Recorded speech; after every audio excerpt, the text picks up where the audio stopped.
こんにちは、梶恵子です。スタンナイ YouTube にチャンネル登録してくださった方、ありがとうございます。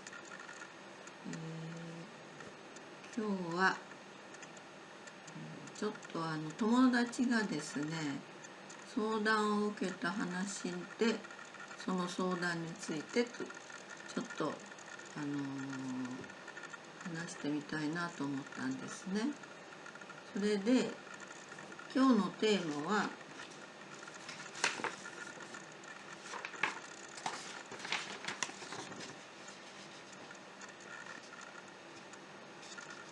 始める勇気。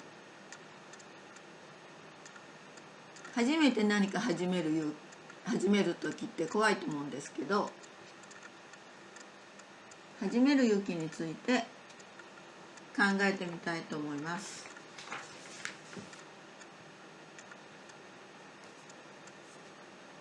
友達がですね、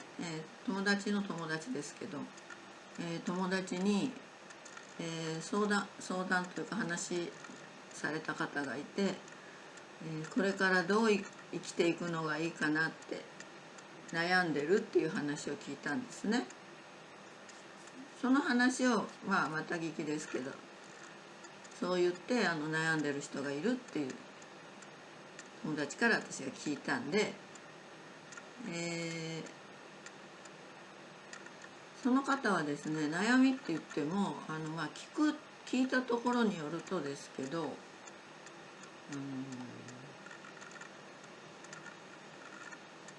悩みどころか、非常にはためにはですよ、幸せな生活している方に思えるんですけども、例えばですね、結婚なさってるんですけども、夫は、専門職の方で、サラリーマンというか会社員でちゃんとお仕事してらっしゃるということで専門職なんですね。それで、息子さんが一人いて、息子さんが引きこもりだって言うんですね。それでそういう方は今子供部屋おじさんとかいう流行ってるらしいんで、引きこもりは多いと思うんですけども、昔の引きこもりと違ってね、今はインターネットで一日過ごすっていう、ただリビングとか部屋の外、家族の部屋に出てこないで自分の部屋にこもってやってるっていうことだと思うんですね。でインターネット、私もそうですけど、パソコンをするのは本当に、デスクが一つあればできることだから、自分の部屋で、ベッドの上でもできるんで出ていかないということで、それでパソコンネットを夢中になってるとですね、私なんかもちょっと、ガスにかけてると焦がしたりとか、そういうことあります。つい夢中になっちゃうっていうことがあるので、特に仕事でしてるとですね、すごいインターネットの仕事って時間かかるんですね。肉体労働、IT っていうともうロボットの世界みたいに思ってたら、そうじゃなくてAI の世界ではなくて、人間がものすごい、例えばホームページ作るにしても時間かかる、すごいたくさん時間かかって、もう本当に肉体労働だなと思うんですね。更新一つするにしても。それでその息子さんは、引きこもりだから家でただゲームして遊んで寝てて、一人でご飯食べたりとかしてるのかと思ったんだけど、そうじゃなくてネット販売してるらしいんですよ。どこからどういうルートでやってるか分かりませんけども、本人に聞いたわけじゃないから、どうも収益上げてるらしいんですね。ネット販売して、どこから仕入れているのか、転売しているのか、自分で何か作ってるっていうことはないみたいなので、多分商品を仕入れて、例えば Amazon で売れそうなものとか安いものを仕入れて自分のサイトで売る EC サイトを作って売ってるとか、そういうことだと思うんですね。そしたらそういうふうにそれは仕事になるわけですから、収入もあるわけですから、まあどの程度の収入か分かりませんけども、それを引きこもりというのはちょっと違うんじゃないかなと思うんですよね。もしその息子さんが近所のアパート借りてそこでしてれば、まあ引きこもりとは言わないと思うんですけども、ただ単に自分の部屋があるし、まあ賄い付きでお風呂もあるし、いつでも洗濯も多分してもらえるっていうことで、お母さんのとこにいた方が楽だからいるだけのことだと思うんですよね。で親がまあ死んでいなくなったらそれなりに自立してしょうがないからそこに住んでですね、もうその家が広すぎて管理に困ったらね、それを売って東京だったら相当の金額で1億ぐらいになるから、そのお金をで元手でなんかベンチャーするとかもできるかもしれないし、別に困らないと思うので、その息子さんが引きこもりっていうのは当たらないんじゃないかっていうふうに私は友達に伝えました。で友達がそのことをその彼女の友達に、話すと思うんですけども、話したかどうか分かりませんけども、それでもう一つの悩みはですね、息子がその引きこもりっていうのとまあ似てて、夫がですね食事以外は自分の部屋にこもって一緒にテレビ見ないっていうんですよね。テレビって好みがあると思うんですよ、夫婦でも。テレビって一つの番組ですから、一台で一つ見るとしたら同じもの見るしかないんですよね。例えば夫が野球好きだったら野球を見る、一緒に見るとしたら野球を見る、プロレス好きだったらプロレス見る、ドキュメンタリーが好きだったらドキュメンタリーね、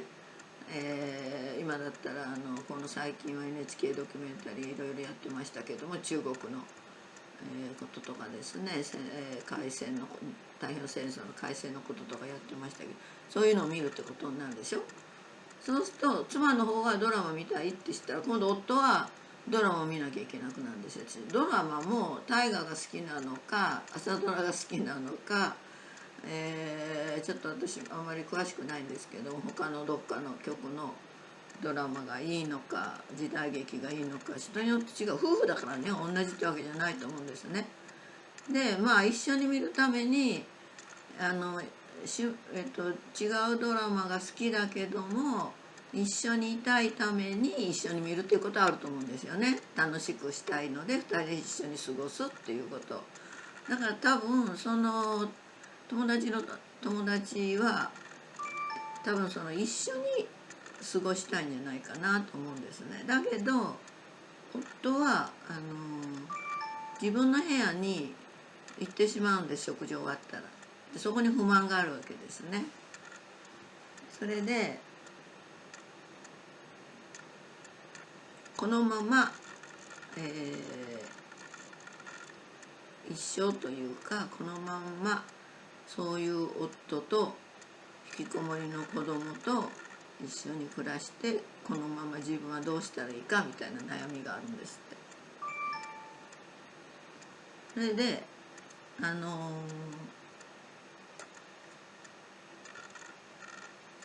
それってね夫と何か一緒にコミュニケーションがしたいって多分ドラマみたいなちょっと恋愛ドラマみたいなねちょっとラブラブの夫婦を想像してるのかもしれないけども、結婚したらですね7年経ったらやっぱり誰でしたっけ、アガサ・クリスティじゃなくて、サガンっていう作家かな。7年経ったら恋愛は終わるっていうふうに言いますので、もう恋愛じゃないんですよね。夫婦になったからって言って恋愛がずっと続いてるわけじゃないんだけども、そのだけど妻の方は、もうちょっとその夫に、お料理作って出したらね美味しいねとかなんか、美容室行ってきたら髪切ったのとか構ってほしいんだと思うんですけども、家事専業のいわゆる専業主婦って言われる人だから、多分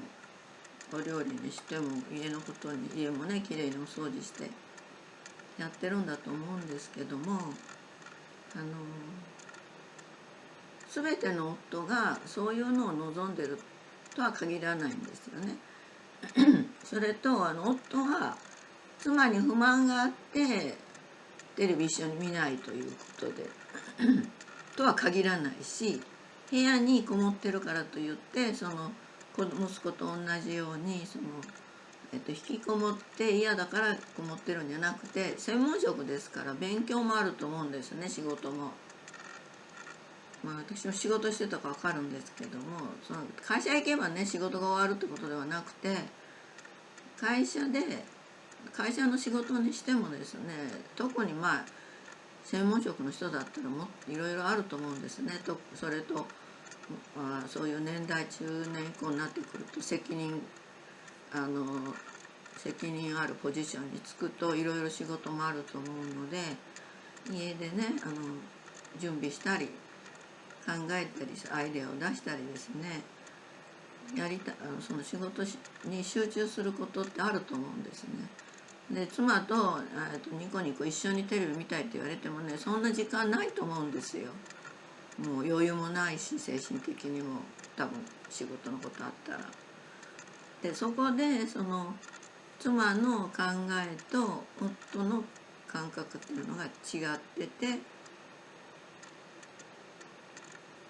妻が悩むという。で夫にね聞いてみないとわからないんですけども、夫にも悩みがあるのかどうか分かりませんけども、ああしてほしいとかいうのがあるのかもしれないけど、でも不満があったらね、夫だったら仕事もあるし収入もあるわけだから外へ出てってもいいわけですから、毎日ちゃんと定時に家に帰ってくるんだったら別にそういう問題はないと思うんですよね。それでもそういう簡単に言えばそういうような悩みがあるんですけども、その方にはそれは結構多くの主婦というか女性に、結婚してる既婚女性に結構あるのかなと思うんですよね。見るか人によったらなんて幸せな贅沢な悩みだろうと思う人もいるかもしれないんです。例えば今コロナでですね、収入が減ったり残業がなくなったり手当がなくなったり収入がすごい減ってる人がいっぱいいると思うんですね。そしたら、夫の収入ギリギリで食べてた人はもちろん、妻が働いてる人もですね、所帯収入っていうのは減ってるわけですから、ダブルワークかなんか仕事をもう探しに行くかなんかアルバイトしなきゃいけないっていう、副業でもしないとやっていけないっていう家庭も多いと思うんですね。だからそういう時代にあっても夫と一緒にテレビ見たいという言える妻はねまだそういう幸せかなと思うんですね。ただそういうことを言ってもですね、それが普通の人はそんな収入のないとか貧乏な人のことそういう生活じゃないわけですから、別にお金があるから贅沢でしょっていうのは間違ってて、贅沢は人によって違いますし満足感も違うと思うんですね。だからそれは言えない、比較はできないんですよ。例えばお金があったらいいなって思う人は、お金がなかったらお金がいいなと思うだろうし、でも夫に優しくしてもらいたいなっていう妻はそういう求めてるわけだから比べることではないんですけどね。それでその妻がですね私はやっぱり家事は忙しいかもしれないけども家のこときれいにしようと思うとですね、専業主婦でも相当やっぱり例えば健康にいい料理を作ろうとかね、息子や夫に健康にいいものを食べさせようと思って無農薬の野菜探したりですね、ネットで直販でしたりして、それ買い物するだけでも私はもう買い物嫌いなんですけども、ネットで買うのも面倒くさいんですけど、そのすごい時間労働っていうのあるんですよね、家事にも。だから遊んでるわけじゃないんですけども、私のアドバイスとしてはやっぱりね、何かね一つその妻の方に自分が夢中になってですね、夫がその部屋にいないリビングにいなかったらね、しめしめと思うぐらいに自分がそのやることがあって忙しかったら、そう言わないと思うんですよ。で子供が引きこもりって悩まないと思うんですね。なぜか、それは自分がやることがあるからなんですね。自分がやりたいことがもうあって、もう時間がなくて、早くもう夫も会社行ってくれないかな、もうリモートなくなっていなくならないかな、お昼作んなくてよくならないかなとかいうふうになって、忙しくなったらですね、もう夫がご飯食べて部屋に行ってくれたら、もうやれやれと思って急いで自分のこうやりたいことをやりだすと思うんですよ。だからその女性は妻は自分のやりたいことを、何か好きなことを始めるのがいいと思うんですね。何でもいいから。でやりたいことが見つからないから何していいみたいなこともあると思うんですけれども、自分はやっぱりそのひらめいた時は多分自分がやりたいことだと思うので、それが続かなくてもですね、別にやめてまた他のことが興味があったらまたやめてもいいわけですから、プロじゃないわけですからね。プロだったらね、もう死ぬほどやっぱ嫌でもやらなきゃいけないっていうか、そういう仕事だったらやめた方がいいかもしれないけども、そういう拘束もないわけだから、自分がですね、何かアイデアで一つやり始めるっていうのがね、一番の解決策じゃないかなと思うんですね。例えばカルチャーセンターみたいなところにね、勉強に行くとか、自分で勉強したいことを始めるとか、インターネットで好きだったらプログラミングの勉強するとか、勉強から始めるってやりやすいと思うんですよ。日本人は学びが大好きですから、そういうふうにそしたらそれが今度自分の仕事になっていくっていうふうに変わっていきますので、何かもう始めると、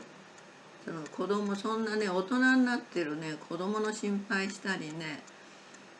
専門職にちゃんと職業を持ってるね夫の心配、そしてちゃんともう夜は家に帰ってくるようなね夫の心配する必要ないわけですよ。そんな暇があったら自分のやりたいことをやったらいいと、そういうことですよね。これからのやっぱり10年というか5年っていうものを考えた時に、年齢的にも今からやっぱり何か自分が自立できるものを始めて、紆余曲折あってもいいから何か始めると。そしてそれを自分の仕事に、その間に他のことが見つかったらそっちに行ってもいいわけですから、仕事にして、もう最後はですね、息子や夫はどうでもいいからね、もう好きにしてみたいな、なれるんですよ。そういうふうに自分が忙しくなったら、夫のことなんかもう分かんなく、もうそんなやってる暇ないから。それで子供のね引きこもりがどうって知らないですよ。そんなことはもうどうでも好きにやってって、で飢え死にしないわけですから、家もあるわけだしね、息子も部屋もあって、だから自分のやることをやる。つまり自分のやることがないから息子の引きこもりが気になる、引きこもりだと思ってしまう、ネットショップやってる息子のことを理解できない、夫の忙しさとか大変さとかそういうものも理解できない、それで不満に思ってでも別れられないっていうね、そういう状況で延々と悩んでるっていうことだと思うんですね。だからやっぱり自分はなんか始めるということで、この始める、とにかく始める、何でもいいから始めてみる。実は始めるといえば、私も YouTube を始めて、1週間か10日になるんですけども、なんか始めるまではものすごい、恥ずかしくてですね、自分の顔を晒したり、喋ってることをですね、別に何の練習もしてないのにベラベラ喋ってみて、やることも、なんかやりたいんだけど YouTube で何やっていいか分かんないみたいな。で YouTube をしっかりね、YouTube のやり方、始め方とかいう YouTube があるんですよ。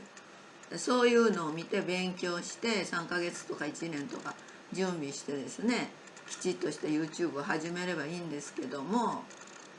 そういう準備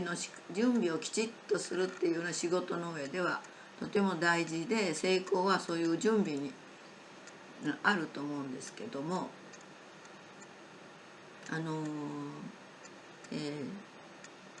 考えながら走りながらやるっていう方法もあるんですよね、ことによったら。でしっかり準備をして整えてスタートっていう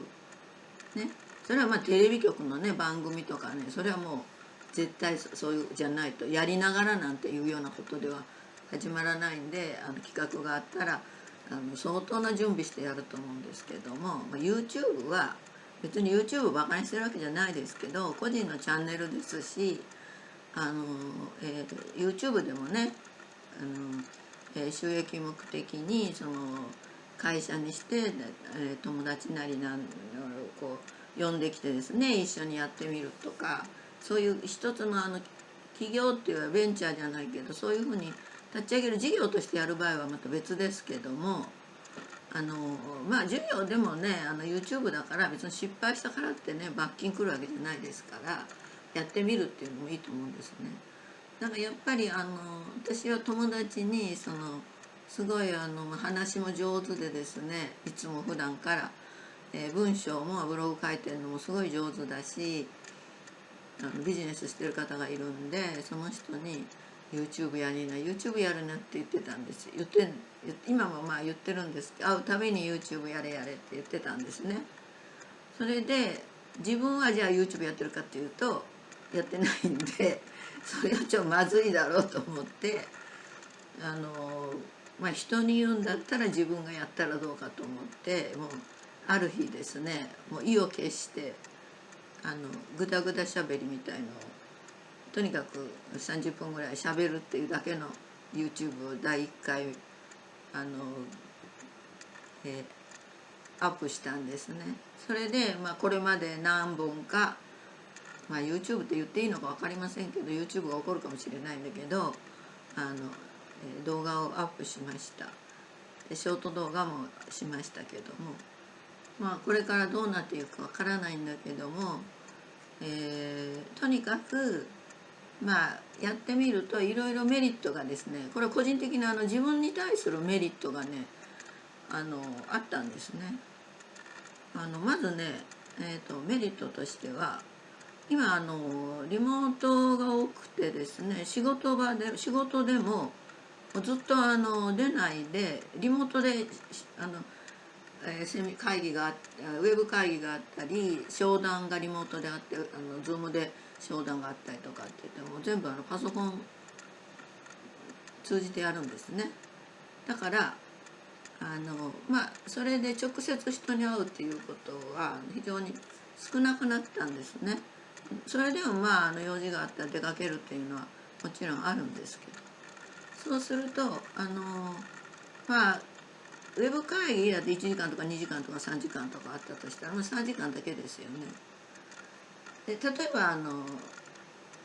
会社行ってる頃だったらですね、会社に行けば一日誰かと喋っても、全然喋らないでねパソコンに向かって企画書書いてるなんてもちろんありますけども、そういう書類のそういうのでなければですね、やっぱりおはようから始まってですね、タイムカードを押す時に守衛さんに「おはようございます」って言うでしょ。でエレベーターで誰かと会えば「おはようございます」とか言って、役員がいたら「今日は何してんの?」みたいな感じで言われたり問われたら聞くみたいなね。私は忘れられないのはエレベーターの中で「甲斐さん本業は何ですか?」って言われたから「本業は小説です」って「じゃあ会社は何ですか?」って聞くから「スポーツです」って言ったのを覚えてるんですけど、そういう会話がねエレベーターの中であるんですよ。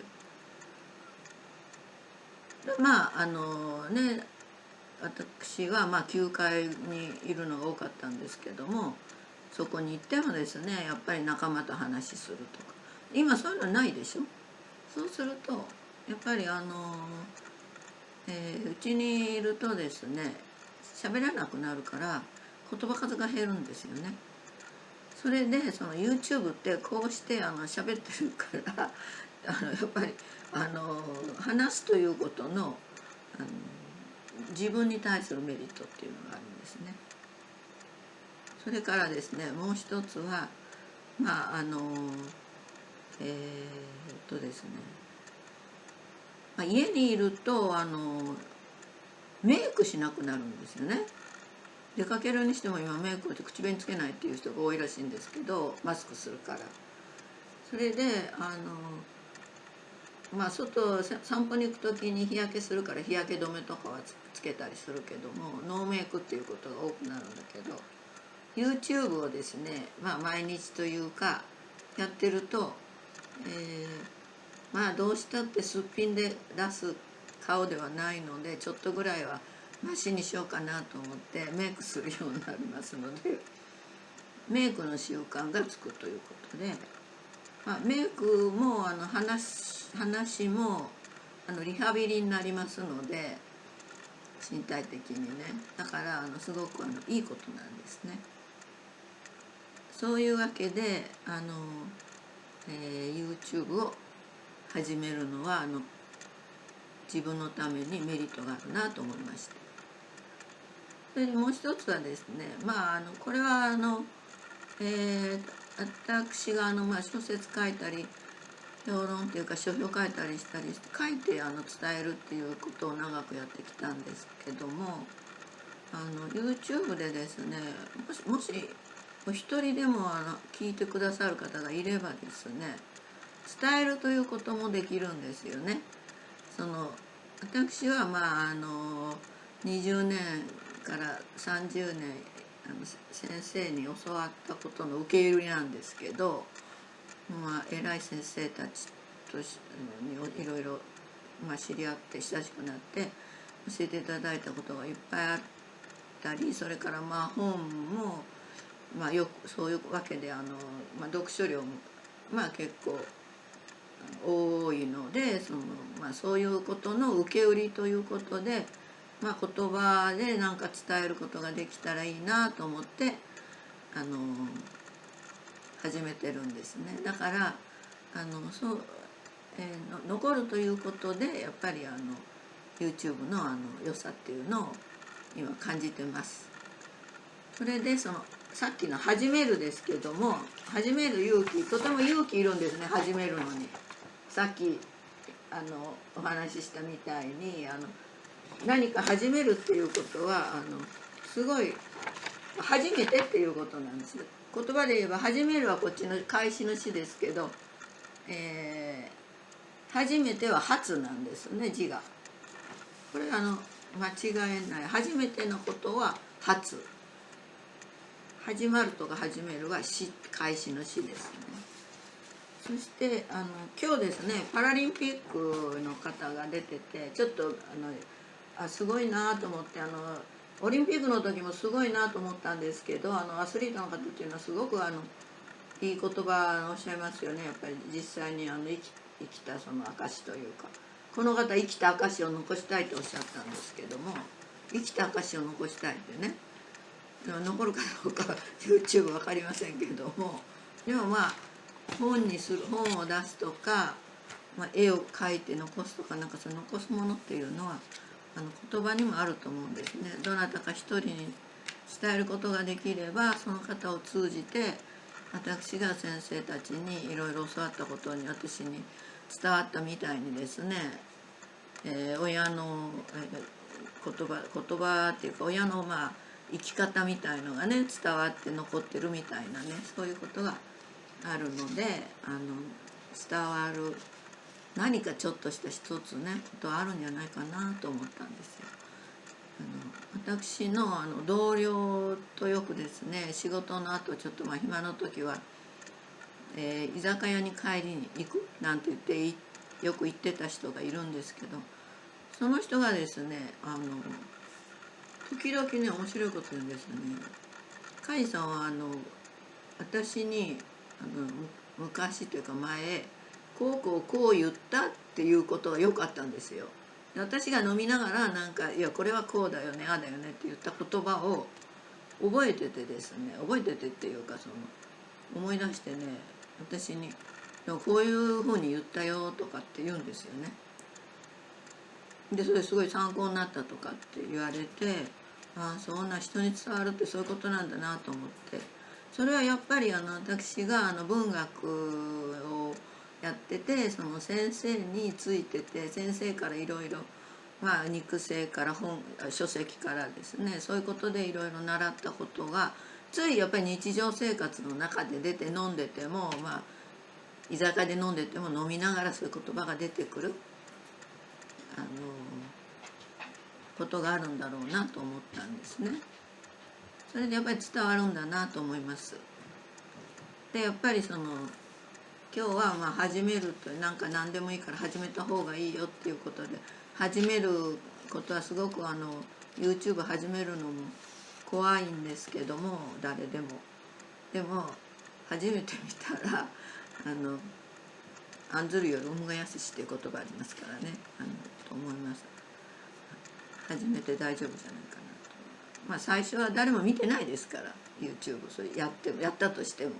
私もそう思って誰も見てないんだからいいやと思って始めました。でそういうわけでYouTube でなくてもですね、何でも始めるということは勇気がいりますけど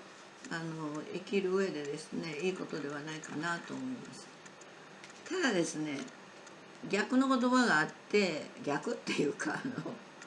ですね、こう例によってですけど、読書強要とかねありますよね。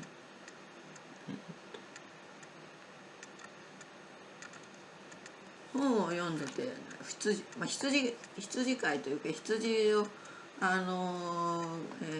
見てなさいって言われて見てたら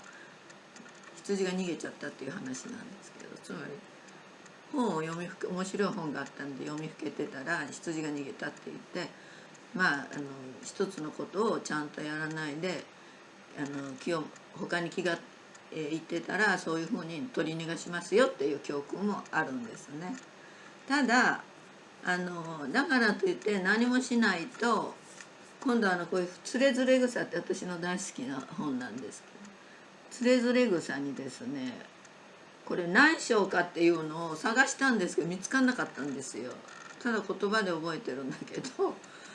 これね小さいんですよ。これポイントで言うとね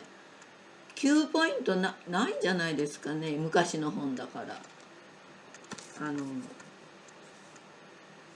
こういうふうにあれが出てるんですけど、これ探したんですけどね、タイトルじゃないので中身だからこれ全部探さないと出てこないですよ。これも古い本ですけど、こんな本なのでどなたか見つかったらコメントか何かに教えていただきたいなと思うんですけど、何章か、何段かっていうのがですねちょっと第100弾とかあるんですけどわからないんですが、私が好きな言葉でずっといつも思ってるのがいろいろいくつかあるんですけど、この「つれづれ草」のではですね事の作る限りもなしっていうのがあるんですね。つまりどういうことかっていうと、今ちょっといろいろ障害があるからもうちょっと来年とか5年先とか、例えば今仕事したいけども子供が幼稚園だから学校行ったらとか、中学になったらとか、子供が結婚していなくなったら何とかしようとか、そういうふうにね、後回しにしてたら自分のやりたいことは何もできませんよっていう言葉があるんですよ。つまり世の中はもう、大事ないろいろもう障害ばかりで障害だらけだから、その障害がなくなることはない。つまり一生障害があるから、障害を抜けて障害がなくなったらこれをやろうって言ってると、もう、その障害がなくならないので、なくなる前に自分が死んでしまいますよっていうことなんですよね。だからつまりは何もしないで死にますよっていう恐ろしいことなんですけど、その吉田健康は健康法師はそう言ってるんですね。事の告ぐる限りもう尽きるものはないと。ことっていうのはまあそういう障害みたいな大変なことですね、人生には。だから今コロナですよね。戦争の時もあった、震災もあった。でみんなそのね、福島の事故の時もみんな乗り越えて、頑張ってやり抜いてきて、生き抜いてきて、そうして生きてる。今もコロナでいろいろ障害あるけども、その中で、道を見つけてみんな生きていく。例えばですね、今パラリンピックですけど、パラリンピックの方がですね、障害があるからこのね、障害がなくなったら、元気になったらやろうって言ってるといつまでもできないかもしれないので、まあ障害があるにしてもですね、その自分のハンデの中でできることから始めるっていう、その最初の始めるねに戻るんです。始めないと、健康奉仕が言うには、ことは尽きないから終わってしまって死ぬだけですよ。早くしなさい、今思ったらすぐやりなさいってそう言ってるんですね。だから私は、言い訳になりますけども、 YouTube のことはまだよくわからないし、いまだにね、説明だとか概要欄だとか、サムネだとか、それから最終画面だとかいろいろ見ながらですね、毎日時々その、他仕事もありますのでやりながらそれを埋めてます。いいのか悪いのか分かんないけども、そういうふうにして始めましたので、もしこの、動画をですね、今見ていただいている方は、登録していただいた方は少ないですけど、でもね、この YouTube っていうのはプールされていくわけですよ。 YouTube が潰れたらダメですけどね。つまりストックされるわけです、どんどん。そうすると例えばですね、残るんですよ YouTube はそのまま。もしかしたらね、5年後に誰かこの動画を見ていただくかもしれないんです。その方に、事の作る限りもなし、今すぐやりましょう、始めましょうって伝わるかもしれないので、始めたことは良かったんじゃないかなと思います。だからぜひ、始めてください。今日は終わります。よかったらチャンネル登録お願いします。